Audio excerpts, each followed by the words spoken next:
الذي حاج إبراهيم في ربه أن آتاه الله الملك إذ قال إبراهيم ربي الذي يحيي ويميت قال أنا أحيي وأميت قال إبراهيم فإن الله يأتي بالشمس من المشرق بها من المغرب فبهت الذي كفر والله لا يهدي القوم الظالمين وهي حاوية على عروشها قال أنى يحيي هذه الله بعد موتها فأماته الله 100 عام ثم بعث قال كم لبثت قال لبثت يوما أو بعد يوم قال بل لبثت 100 عام فانظر إلى طعامك وشرابك لم يتسنى وانظر إلى حمارك ولنجعلك آية للناس وانظر إلى العظام كيف ننشزها ثم نكسوها لحما فلما تبين له قال أعلم أن الله على كل شيء قدير صدق الله العظيم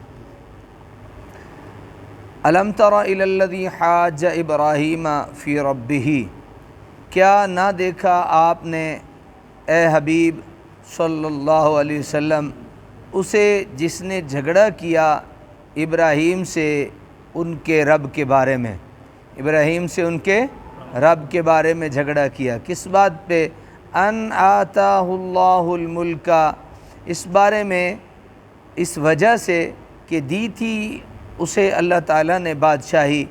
اذ قال ابراہیم ربی الذی یحیی و یمیت، جب کہ کہا ابراہیم علیہ السلام نے اسے کہ میرا رب وہ ہے جو جلاتا ہے اور مارتا ہے، یعنی زندہ کرتا ہے اور مارتا ہے۔ قال انا احیی و امیت، اس نے کہا میں بھی جلا سکتا ہوں اور مار سکتا ہوں۔ قال ابراہیم فإن اللہ یأتی بالشمس من المشرق، ابراہیم علیہ السلام نے فرمایا کہ اللہ تعالیٰ نکالتا ہے سورج کو مشرق سے، فأتی بہا من المغرب، تو نکال لا اسے مغرب سے۔ فبہت الذی کفر، یہ سن کر اس کافر کے ہوش اڑ گئے۔ واللہ لا یہدی القوم الظالمین، اللہ تعالیٰ ہدایت نہیں دیتا ظالم قوم کو۔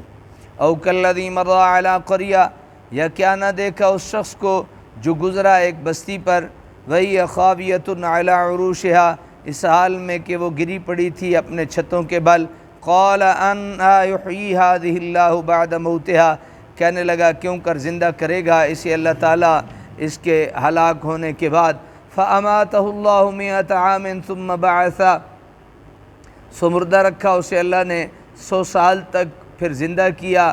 قال کم لبثت، فرمایا کتنی مدت تو یہاں ٹھہرا رہا؟ قال لبثت یوما او بعد یوم، اس نے عرض کی میں ٹھہرا ہوں ایک دن یا دن کا کچھ حصہ۔ قال بل لبثت 100 عام، اللہ تعالیٰ نے فرمایا نہیں بلکہ ٹھہرا رہا تو 100 سال۔ فانظر الی طعامک، اب ذرا دیکھ اپنے کھانے کو، وشرابک، اور اپنے پینے کو، لم یتسنى، یعنی یہ باسی نہیں ہوا۔ وانظر الی حمارک، اور دیکھ اپنے گدھے کو، وَلِنَجْعَلَكَ آیَةً لِلنَّاسِ، اور یہ سب اس لیے کہ ہم بنائیں تجھے نشان لوگوں کے لیے۔ وانظر الی العظام، اور دیکھ ان ہڈیوں کو، کیف ننشزها، ہم کیسے جوڑتے ہیں انہیں، ثم نکسوها لحما، پھر کیسے ہم پہناتے ہیں انہیں گوشت۔ فلما تبین له قال اعلم ان اللہ علی کل شیء قدیر، پھر جب حقیقت روشن ہو گئی اس کے لیے تو اس نے کہا میں جان گیا ہوں بے شک اللہ تعالیٰ ہر چیز پر قدرت رکھنے والا ہے۔ وہ شخص جس سے حضرت ابراہیم علیہ السلام کا مکالمہ ہوا وہ نمرود تھا، جو عراق کا بادشاہ تھا اور جس کی حکومت دور دراز تک پھیلی ہوئی تھی۔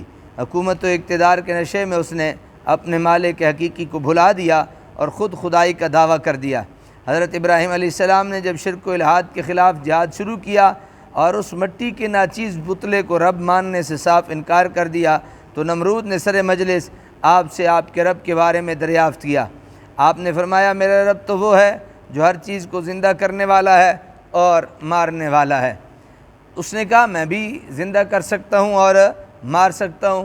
اس نے کیا کیا، دو جو ہے نا وہ قیدی بلا لیے۔ کیا بلا لیے؟ دو قیدی بلا لیے، اور قیدی بلا کے ایک کو آزاد کر دیا اور ایک کو قتل کروا دیا۔ کہا دیکھ میں نے زندہ بھی کر لیا ہے اور میں نے مار بھی لی، یہ کون سا ایسا مشکل کام ہے؟ اصل وجہ یہ تھی کہ وہ زندگی اور موت کے فلسفے سے کیا تھا؟ عاری تھا، اسے سمجھ نہیں تھی۔ نمرود نے کہا یہ تو میں بھی کر سکتا ہوں، چنانچہ اس نے 2 آدمی بلائے، ان میں سے ایک وہ تھا جس کے قتل کرنے کا حکم صادر ہو چکا تھا، دوسرا بے گناہ تھا، اس نے بے گناہ کو قتل کر دیا، اور اس واجب القتل کو، یعنی جس کو قتل کرنا تھا، لازمی تھا، اس کو اس نے کیا کر دیا؟ رہا کر دیا۔ اور اس طرح حقیقت ناشناسوں کے سامنے ایک جھوٹی خدائی کی لاج رکھ لی۔ حضرت ابراہیم نے ایک اور بھرپور وار کیا۔ حضرت صدر الافاضل مراد آبادی کے الفاظ یہاں بہت جامع ہیں، لیکن چونکہ نمرود کے جواب میں شان دعویٰ پیدا ہو گئی تو حضرت ابراہیم علیہ السلام نے اس پر مناظرانہ گرفت فرمائی کہ موت و حیات کا پیدا کرنا تو تیرے مقدور میں نہیں، اے ربوبیت کی جھوٹے مدعی، تو اس سے سہل کام ہی کر کے دکھا جو ایک متحرک جسم کی حرکت کو بدلنا ہے، یہ بھی نہ کر سکے تو پھر ربوبیت کا دعویٰ کس منہ سے کرتا ہے؟ پھر حضرت ابراہیم علیہ السلام نے کہا کہ میرا رب تو وہ ہے جو کیا کرتا ہے، ان اللہ یاتی بالشمس من المشرق، کہ وہ سورج کو مشرق سے ابھارتا ہے، فاتی بہا من المغرب، تو اگر خدائی کا دعویٰ کرتا ہے تو مغرب سے سورج کو نکال۔ حالت یہ ہو گئی فبہت الذی کفر، وہ مبہوت ہو گیا، اس کے ہوش اڑ گئے کہ یہ تو ناممکن ہے، یہ تو میں نہیں کر سکتا۔ اور پھر آگے ارشاد فرمایا واللہ لا یہدی القوم الظالمین، اللہ ظالم قوم کو ہدایت نہیں دیتا، جو ظالم ہوتے ہیں اللہ انہیں ہدایت نہیں دیتا۔ پھر فرمایا یا کیا نہ دیکھا اس شخص کو جو گزرا ایک بستی پر اس حال میں کہ وہ گری پڑی تھی اپنے چھتوں کے بل، کہنے لگا کیوں کر زندہ کرے گا اسے اللہ اس کے ہلاک ہونے کے بعد۔ وہ کون تھا جس کا قصہ اس آیت میں بیان ہو رہا ہے؟ اس کی تعین نہ قرآن نے کی ہے نہ حدیث نے، اس لیے علماء مفسرین سے متعدد اقوال منقول ہیں۔ بعض نے یہ بھی کہا ہے کہ وہ کافر تھا جسے قیامت پر ایمان نہ تھا، بعض نے اسے جو ہے وہ اکثر نے حضرت عزیر علیہ السلام کا نام لیا، لیکن زیادہ بہتر یہی ہے کہ جس کو اللہ اور رسول نے معین نہیں فرمایا اسے معین نہ کیا جائے۔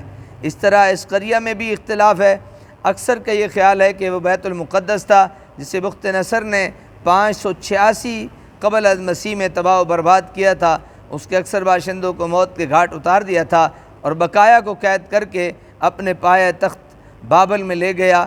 جب اجڑے ہوئے شہر پر ان کا گزر ہوا تو ان کے دل میں یہ خیال پیدا ہوا کہ اس برباد اور اجڑے ہوئے شہر کو اللہ تعالیٰ کیوں کر از سر نو آباد کرے گا۔ فَأَمَاتَهُ اللَّهُ مِئَةَ عام، 100 مردہ رکھا اسے اللہ تعالیٰ نے 100 سال تک پھر زندہ کیا، یعنی اللہ تعالیٰ نے اسے یہ سبق سکھانا تھا اور اسے یہ بتانا تھا کہ میں ایسے کر سکتا ہوں۔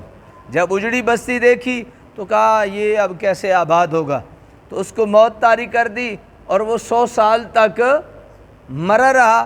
پھر پوچھا، جب زندہ کیا تو پوچھا قال کم لبثت، ہاں بھائی بیلیے سنا کتنے دن تو جو ہے وہ رہا مرا رہا؟ قال لبثت یوما او بعد یوم، اس نے کہا جی ہو سکتا ہے ایک دن یا ایک دن دا تھوڑا جیسا، یومن او بعد یوم، پورا دن یا دن کا کچھ حصہ۔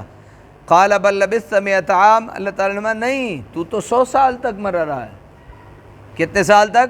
100 سال۔ پھر اللہ تعالیٰ نے اس کے پاس کچھ کھانے کی چیزیں تھیں اور ایک گدھا تھا، تو اللہ تعالیٰ نے کہا پہلے تو دیکھ کھانے کی چیزوں کو، فانظر الی طعامک وشرابک لم یتسنى، یہ نہ کھانے کی چیزیں نہ پینے کی چیزیں یہ باسی نہیں ہوئیں، یہ باسی نہیں ہوئیں، لیکن جب تو دیکھے گا اپنے گدھے کی طرف، وانظر الی حمارک ولنجعلک آیۃ للناس، اور تو جب دیکھے گا نا یہ ہم نے تیرے لیے بنائی ہیں اور لوگوں کے لیے بنائی ہے نشانی کے طور پہ، وانظر الی العظام، اور دیکھ ان ہڈیوں کو، کیف ننشزھا، ہم انہیں کیسے جوڑتے ہیں، ثم نکسوھا، پھر ہم کیسے پہناتے ہیں، لحمن اسے گوشت، فلما تبین، پھر جب حقیقت روشن ہو گئی، قال اعلم، اس نے کہا جی میں نے اب جان لیا ہے، ان اللہ علی کل شیء قدیر، اللہ تعالیٰ ہر چیز پر کیا ہے؟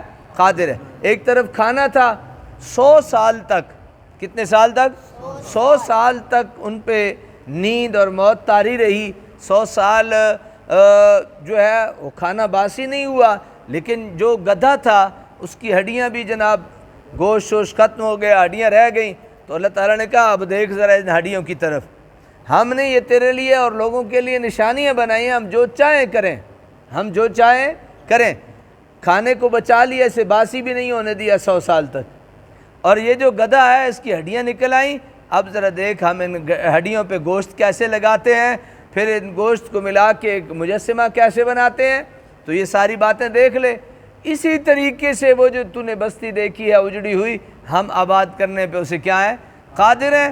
تو پھر وہ اپنی زبان سے بول اٹھے، فَلَمَّا تَبَيَّنَ لَهُ قَالَ أَعْلَمُ أَنَّ اللَّهَ عَلَى كُلِّ شَيْءٍ قدیر، کہ اللہ تعالیٰ ہر چیز پر کیا ہے، قادر ہے۔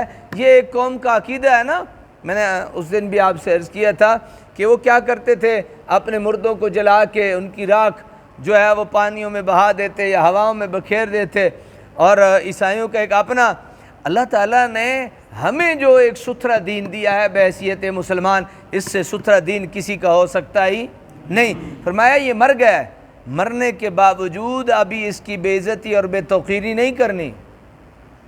اس نے جو کیا وہ میں جانوں اور یہ جانے، تمہارے اوپر لازم یہ ہے، یہ مر گیا ہے، اس کے کرتوت بدعمالیاں جو بھی تھیں، اس کے اعمال جو بھی تھے، اسے نہلاؤ، اسے غسل دو، اسے اچھے کپڑے سفید لباس پہناؤ، اور سفید لباس پہنا کے اسے خوشبوئیں لگا کے پھر کندھوں پہ اسے اٹھاؤ اور کندھوں پہ اٹھا کے میرے حوالے کر دو، آگے میں جانوں میرا کام جانے، تم نے اس کی بے عزتی اور بے توقیری نہیں کرنی۔ اللہ تعالیٰ نے ہمارے لیے اس قرآن کو نازل کیا ہے۔ میرا اللہ یہ بتانا چاہتا ہے کہ تم یہ سوچو گے کہ ہمیں مرنے کے بعد کون دوبارہ جی اٹھائے گا، کون ہمیں زندہ کرے گا، تو تمہیں پتہ ہونا چاہیے یہ نشانی میں نے بیان کر دی ہے۔ 100 سال پہ ان پہ موت طاری رہی، 100 سال وہ اس دنیا میں مرے رہے، کھانے کو بچا لیا، گدھے کو ہم نے جو ہے وہ گل سڑ گیا، اس کی ہڈیاں بھی جو ہے وہ بوسیدہ کر دیں، اور ہم نے پھر اس کو زندہ کرنے کے بعد یہ بتایا کہ دیکھو ہم ان پہ گوشت کیسے چڑھاتے ہیں، پھر ان کو سیدھا کیسے کرتے ہیں، مجسمہ کیسے بناتے ہیں۔ جیسے ہم اس کو مجسمہ بنا سکتے ہیں، ویسے اس اجڑی ہوئی بستی کو بھی ہم درست کر سکتے ہیں۔ تو اللہ تعالیٰ عمل کی توفیق نصیب فرمائے۔